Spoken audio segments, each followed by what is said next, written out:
White House announced today that President Trump will come here to Las Vegas on Wednesday. But before that, he has another stop. Puerto Rico still recovering from the devastating Hurricane Maria, which he spent the weekend attacking after the mayor of San Juan's desperate appeal for help on Friday. The very next day, the president lashed out on where else Twitter, writing, quote, "The mayor of San Juan, who was very complimentary only a few days ago, has now been told by the Democrats you must be nasty to Trump. Such poor leadership ability by the mayor of San Juan and others in Puerto Rico who are not able to get their workers to help. They want everything to be done for them when it should be a community effort. 10,000 federal workers now on the island doing a fantastic job." The island is still reeling from the vast destruction of Hurricane Maria on September 20th, almost 2 weeks ago. Most of the more than 3 million Americans living on the island still don't have power and could stay that way for weeks or even months. Less than half the island's households have even running water. Thousands of people are still in shelter. Some hospitals have shut down because of lack of fuel, and in many areas, people are worried about having enough to eat still, this far after the hurricane making landfall. Only 13% of cell phone sites on the island even working. Communication with the outside world is a struggle. As we mentioned, the president will be here in Las Vegas on Wednesday. My friend and colleague Rachel Maddow, host of the Rachel Maddow Show, joins me now, and it's, I guess, good to see you in person, although horrible circumstances. Yeah. The converse, I mean, Puerto Rico is a disaster, and there's a sense, I think, in which the fact pattern of today makes it feels like an earthquake or a tsunami in some ways, because it's resistant to meaning, right? And you saw the trajectory of the coverage where it was like, is this going to be ISIS? Because if it's ISIS, there's a neat conceptual category, there's a sense of political rhetoric, and there's going to be a bunch of people saying this is what we have to do to defeat ISIS. And then it's just like, well, what do we do with this? And also those paths, I mean, let's say that, ISIS is claiming responsibility for this. Yes, they did. Right? Yes. And the FBI says that they don't think this is tied to international terror. There's some interesting questions around that. I mean, we'll find out when we find out. The other hypothetical here, let's say we find out that this guy actually is a convert to ISIS. Right. He's a convert to Islam, and he took a nom de guerre, and he did this in ISIS's name. The fact that he did it in the United States using legally purchased weapons would also be a full stop, end of the road in terms of us discussing what we would do about it as a country. I mean, what happened here is, yes, another mass shooting. It's a terroristic attack of some kind, although we don't know anything about his ideology or his motivation yet at this point. And the most important thing about it, in terms of its effect on us as Americans, is its magnitude, which was 100% tactical. Right. It's a technological thing that happened here. It's what he had at his disposal in terms of machinery to do this.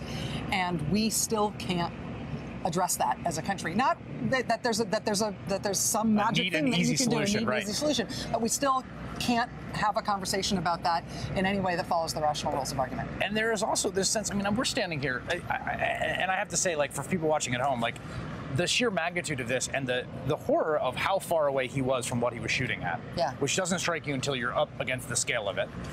You know, there's this question about whether it's terrorism, and it just almost feels like that word has just been exploded of meaning.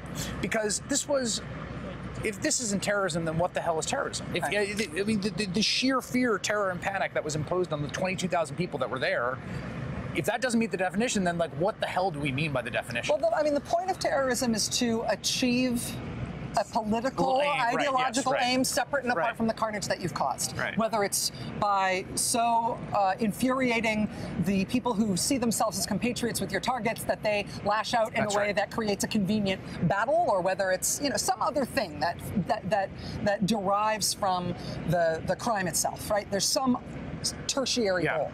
Whether there is or there isn't, what happened, which we don't yet know. What happened here is larger than the biggest plane crashes in American life, in American history, in terms of the number of people killed and injured. If one person with this technology can kill or injure 600 other Americans, mostly in the space of a few minutes. I mean, the attack went on for a little bit more than an hour, but most of the killing and most of the injuring people happened in a space of about 12 minutes, we think. If one person can do that with this machinery that we then sell, and we can't talk about the machines as being part of what's going to determine whether this happens again, we're stuck. And it feels like madness. It honestly feels like madness to cover these over and over again and to end up in the same dead end.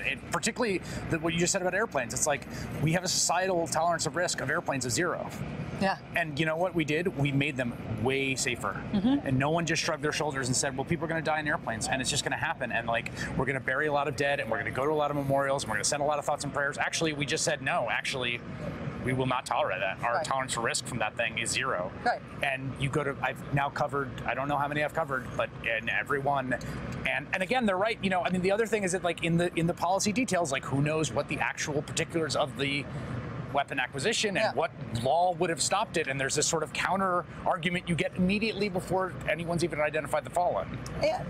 And we have a Bill of Rights, and we have a Second Amendment, and there is a constitutional right to bear arms in this country, and there is an interesting rational argument to have about our constitutional rights and the damage that the illegal exercise of that right, which makes it outside the bounds of rights. Or the legal regime we've constructed around it. The legal regime, sure.